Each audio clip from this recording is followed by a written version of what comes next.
بسم اللہ الرحمن الرحیم الحمد للہ رب العالمین والصلاة والسلام علی اشرف الانبیاء والمرسلین نبینا محمد وعلی آلہ وصحبہ اجمعین رب اشرح لی صدری ویسر لی امری واحلل عقدۃ من لسانی یفقہوا قولی۔ السلام علیکم ورحمۃ اللہ وبرکاتہ۔ آؤ قرآن سمجھیں آسان طریقے سے سبق نمبر 5 میں آپ کو خوش آمدید کہتا ہوں۔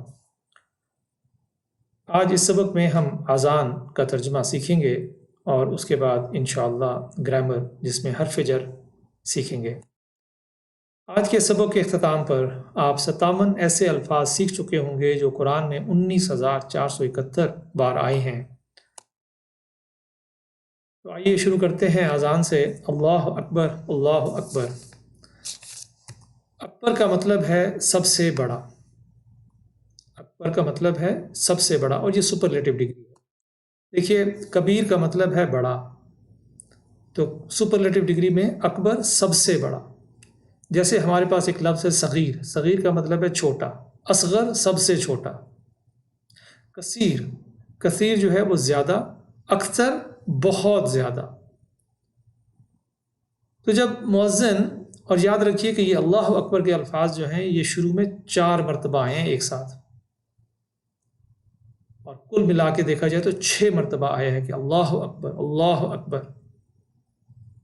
اتنی تکرار کسی بھی اذان میں کسی بھی لفظ کی نہیں ہوئی۔ ایک مرتبہ ایک صحابی کلہاڑی سے لکڑیاں کاٹ رہے تھے، انہوں نے کلہاڑا اوپر اٹھایا اور ابھی لکڑی پر مارنے ہی والے تھے کہ اذان کی آواز آئی، اللہ اکبر۔ انہوں نے وہیں کلہاڑا پھینک دیا۔ تو ساتھ میں ایک کھڑے آدمی نے ان سے پوچھا کہ جب تم نے کلہاڑا اٹھا ہی لیا تھا تو لکڑی پر کیوں نہیں مارا؟ انہوں نے کہا کہ اگر میں لکڑی پر مارتا تو اس میں برکت ختم ہو جاتی۔ سبحان اللہ، یہ علم تھا اور یہ اس کا عمل تھا۔ یاد رکھیے، جب ہمیں پتہ چل جائے کسی چیز کا علم ہو جائے تو اس پر عمل کرنا لازم ہو جاتا ہے۔ جب مؤذن کہتا ہے اللہ اکبر یعنی اللہ سب سے بڑا ہے، اور میں نہیں نماز کے لیے اٹھتا، تو اس کا مطلب ہے کہ میں نے اللہ کو بڑا نہیں جانا۔ میں اپنی جاب کی طرف چل پڑتا ہوں تو میں نے اپنی جاب کو بڑا جانا۔ میں اپنے باس کی طرف چل پڑتا ہوں تو میں نے اپنے باس کو بڑا جانا۔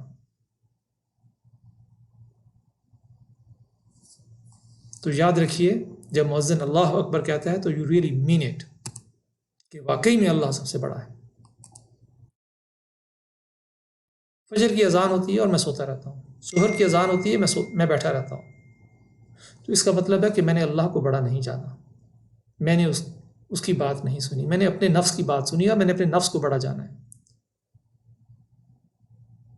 آئندہ جب بھی مسجد میں سے اذان کی آواز ہے اللہ اکبر آئے، سب کام چھوڑ کر آپ مسجد کی طرف نکل جائیں انشاءاللہ، اور دعا مانگیں کہ اللہ مجھے اپنی زندگی میں آپ کو بڑا ماننے کی توفیق عطا فرمائے، یعنی میں آپ کو اپنے خاندان سے، اپنے نفس سے، ہر چیز سے میں بڑا مانوں۔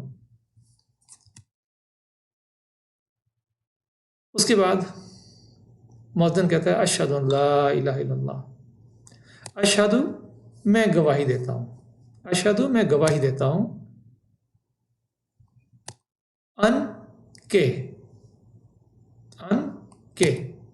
میں گواہی دیتا ہوں کہ لا الہ، نہیں کوئی معبود۔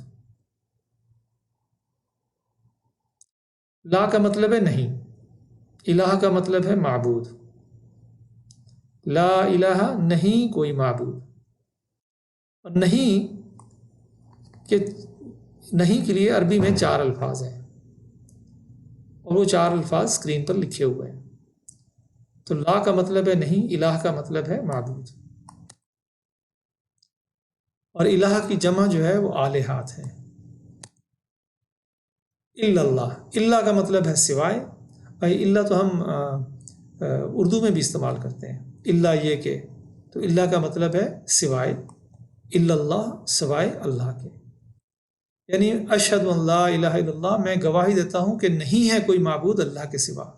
یعنی اگر آپ اللہ اکبر پہ بھی نہیں اٹھے تو پھر آپ کو مؤذن یہ بتا رہا ہے کہ بھائی میں گواہی دے رہا ہوں کہ اللہ کے سوا کوئی عبادت کے لائق نہیں ہے، ابھی بھی تم بیٹھے ہوئے ہو۔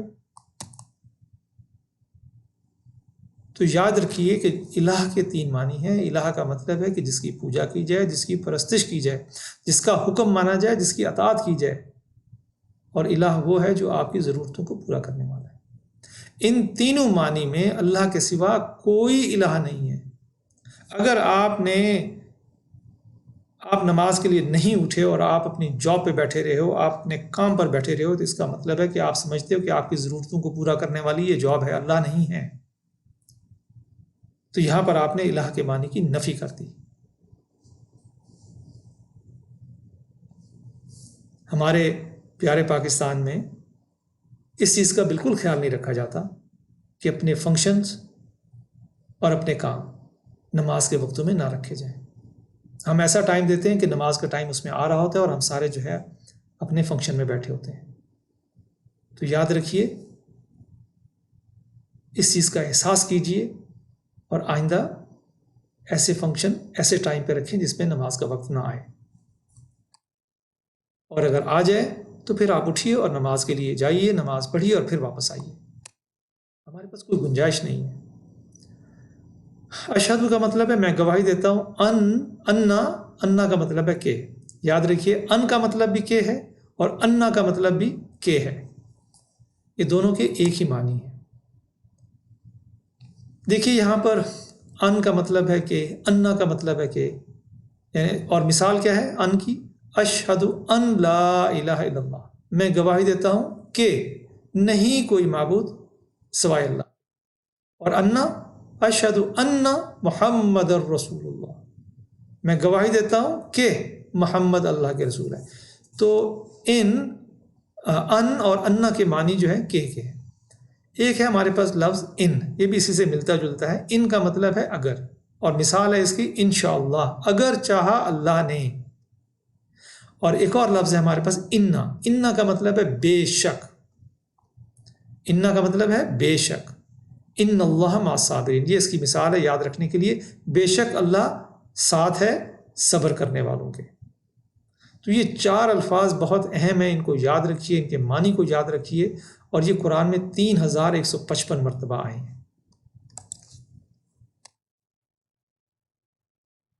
محمد صلی اللہ علیہ وسلم، یعنی محمد کا مطلب ہے جس کی سب سے زیادہ تعریف کی جائے، اور جیسے ہی محمد کا نام لیا جائے صلی اللہ علیہ وسلم، آپ پر درود پڑھنا لازم ہے، فوراً کہا کریں صلی اللہ علیہ وسلم۔ جہاں محمد کا نام ہے صلی اللہ علیہ وسلم، آپ نے فوراً درود پڑھنا ہے، یہ ہمارے اوپر لازم ہے۔ رسول اللہ، رسول جو ہے وہ سنگولر ہے اور رسول جو ہے اس کی جمع ہے۔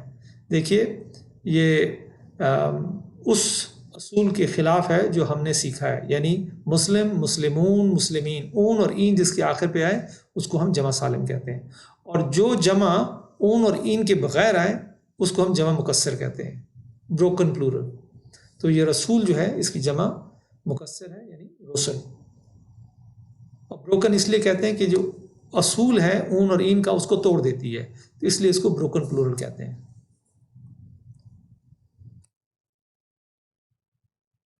اشہد ان محمد الرسول اللہ، یعنی جب مؤذن کہتا ہے اللہ اکبر اللہ اکبر، آدمی نہیں اٹھتا، پھر وہ یاد دلاتا ہے کہ اشہد ان لا الہ الا اللہ، کہ بھائی اللہ کے سوا کوئی عبادت کے لائق نہیں ہے، پھر بھی انسان اگر نہیں اٹھتا تو وہ پھر یاد دہانی دلاتا ہے اشہد ان محمد الرسول اللہ، کہ تم اسی محمد صلی اللہ علیہ وسلم کی امت میں سے ہو جو تمہارے لیے آئے تھے، جنہوں نے اتنی سختیاں جھیلیں اسلام پہنچانے کے لیے، تاکہ تمہاری آخرت بھلی ہو، تمہاری دنیا بھلی ہو۔ تو وہ اس امت کی، اس نبی کی، اس رسول کی یاد دلا رہا ہے۔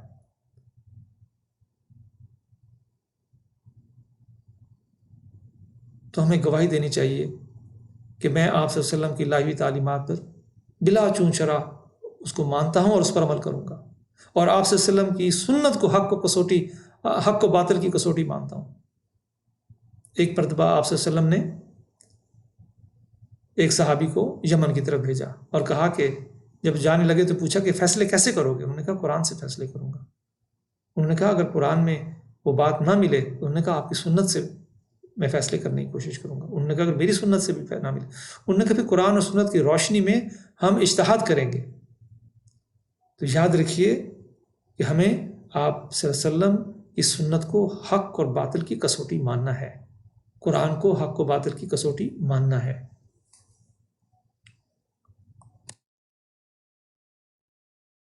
اور آپ صلی اللہ علیہ وسلم کی اطاعت کے لیے مجھے کسی دوسری دلیل کی ضرورت نہیں۔ آپ صلی اللہ علیہ وسلم نے جو پسند کیا وہی میری پسند ہے۔ آپ صلی اللہ علیہ وسلم جب بھی اذان کی آواز آتی تھی تو آپ صلی اللہ علیہ وسلم نماز مسجد کی طرف جایا کرتے تھے، تو آپ کو بھی اور مجھے بھی مسجد کی طرف فوراً دوڑ پڑنا چاہیے۔ حی علی الصلاۃ، حی علی اس کا ترجمہ ہے آؤ طرف، الصلاۃ نماز کی۔ دیکھیے حیا جو ہے یہ حیات سے نکلا، حیات کا مطلب ہے زندگی، یعنی وہ آدمی، وہ انسان، وہ جاندار سانس لے رہا ہے، مرا نہیں ابھی، یعنی اگر تم مرے نہیں ہو تو نماز کی طرف آؤ، یہ کہنے کا مقصد ہے یہاں پر۔ اگر تم زندہ ہو تو نماز کی طرف آؤ، جو نماز کی طرف نہیں جائے گا وہ چاہے وہ مردہ ہی ہے، پھر جو نماز کی طرف اٹھ کر نہیں جا سکتا۔ تو یہاں اس بات پر ضرور غور کیجیے گا، حیا کا مطلب زندگی ہے۔ ترجمہ صرف یہاں پر ہم نے کیا آؤ طرف نماز کے، لیکن ایکچوئل میں یہ زندوں کے لیے پیغام ہے کہ زندہ ہو تو نماز کی طرف آؤ۔ اور اس پر بھی اگر آدمی کو جو ہے سمجھ نہیں آتی تو پھر اس کے لیے اگلا جملہ ہے حی علی الفلاح، لیکن اس سے پہلے ہم صلاۃ کی جمع دیکھتے ہیں کہ صلاۃ کی جمع صلوات ہے، اور یہ قرآن میں 83 مرتبہ آیا ہے۔ حی علی الفلاح یعنی زندہ ہو تو آؤ طرف فلاح کے۔ فلاح کا مطلب کامیابی، فلاح آخرت، فلاح دنیا کی کامیابی اور آخرت کی کامیابی۔ یعنی اگر تم نماز کے لیے بھی تم نے سننا پسند نہیں کیا تو کم از کم یہ تمہیں بتا رہے ہیں کہ اس طرف آنے میں تمہاری اپنی کامیابی ہے، دنیا کی بھی اور آخرت کی بھی کامیابی ہے، یہ یاد دہانی ہے۔ اور یعنی جب وہ بلا رہا ہے حی علی الصلاۃ، آؤ نماز کی طرف، اور یہ بلا رہا ہے کہ آؤ فلاح کی طرف، تو اس کا مطلب یہ نہیں کہ نماز گھر پر پڑھ لو بیٹھ کے، اس کا مطلب ہے اپنی اپنی جگہ سے اٹھو اور مسجد کی طرف آؤ، وہ یا نماز کو قائم کرو۔ جب نماز کو قائم کرو گے تو ہر قسم کی فلاح ملے گی، ہر قسم کا راستہ ملے گا۔ ہم دیکھتے ہیں کہ ویسٹ میں لوگ جو ہیں ایک دوسرے کو ملنے کے لیے ترستے ہیں، بوڑھے لوگوں کے پاس کوئی بھی نہیں جاتا، اور یہاں پر اللہ سبحانہ تعالیٰ ہمیں زبردستی گھروں سے نکال کر مسجد کی طرف لے جا رہے ہیں۔ جب وہاں ہم جاتے ہیں تو ہم لوگوں سے ملتے ہیں، لوگوں کی خیر خبر پتہ چلتی ہے، اور نماز کی طرف جانے کے، نماز پڑھنے کے اتنے فائدے ہیں، جیسے آپ وضو کرتے ہیں، آج کل کورونا ہے تو اس میں کیا کہتے ہیں جی ہاتھ دھوئیں، ہم مسلمان 5 مرتبہ دن میں ہاتھ دھوتے ہیں، ناک میں پانی ڈالتے ہیں، وائرسز سارے ناک سے جاتے ہیں، گلے سے جاتے ہیں، منہ سے جاتے ہیں، ہم منہ میں کلی کرتے ہیں، ہم ناک میں پانی ڈالتے ہیں، ہم منہ دھوتے ہیں، آنکھوں کو صاف کرتے ہیں، جسم کو صاف کرتے ہیں، تو اس میں ہمارا ہی فائدہ ہے۔ اٹھنا، بیٹھنا، جھکنا، سجدے میں جانا۔ ایک ڈاکٹر نے کہا کہ رکوع کی پوزیشن وہ ہے جس میں آپ کو کمر کا درد نہیں ہوتا۔ اتحیات میں بیٹھتے ہیں تو آپ کی ٹانگوں کی ایسی ورزش ہوتی ہے کہ جس میں آپ کو بڑھاپے میں کریمپ نہیں پڑتے، وہ ٹانگوں کی جو ہے نا رگیں باہر نکل آتی ہیں، اس بیماری کا کوئی علاج نہیں، اتحیات میں بیٹھتے ہیں وہ بیماری نہیں ہوتی۔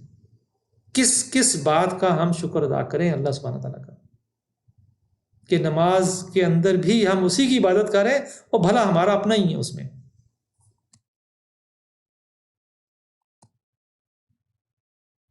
اور پھر اس کے بعد پھر کہا جاتا ہے اللہ اکبر اللہ، یعنی ابھی بھی اگر تم نے نہیں سنا تو میں پھر تمہیں بتا رہا ہوں کہ اللہ سب سے بڑا ہے، اللہ سب سے بڑا ہے۔ اور اس کے بعد پھر کہا جاتا ہے لا الہ الا اللہ، نہیں اس کے علاوہ کوئی معبود نہیں ہے، اس کے علاوہ کوئی عبادت کے لائق نہیں۔ یعنی اگر تم ابھی بھی تمہیں میری بات سمجھ میں نہیں آ رہی تو میں تمہیں پھر بتا رہا ہوں کہ اللہ کے سوا کوئی عبادت کے لائق نہیں ہے، نہ تمہارا باس عبادت کے لائق ہے، نہ تمہاری جاب عبادت کے لائق ہے، نہ تمہاری دولت، نہ تمہاری صحت، نہ تمہارا کاروبار، کوئی چیز بڑھ کر نہیں ہے اللہ کی عبادت سے۔